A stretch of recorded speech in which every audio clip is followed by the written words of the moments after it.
Slovenskí vedci už nemusia závidieť moderne vybaveným americkým laboratóriám. Podarilo sa im vybudovať špeciálne centrum na výskum DNA.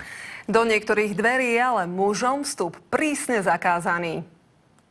Podľa odhadov možno až 1 z 10 detí na svete je kukučie. Jeho otec nie je jeho biologickým otcom. O tom, že muži o svojom otcovstve pochybujú, vedia svoje veci. Testujú DNA. Poštou pošlú záujemcovi vzorky na odber slín. Táto istota stojí asi 170 €. Nachádzame v tých skúmavkách nechty, občas vlasy, ale v extrémnych prípadoch sme napríklad dostali už aj dámske nohavičky. V hre býva nevera, ale aj dedičstvo. Takto pracovali výskumníci len prednedávnom.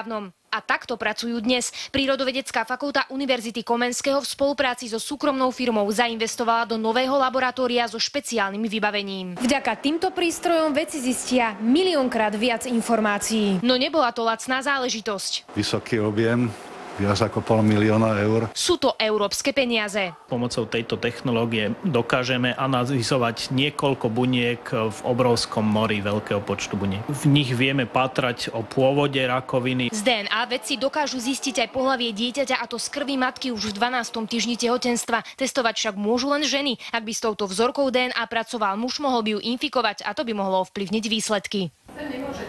Istota je skrátka istota. Soňa Juricová, televízia Markíza.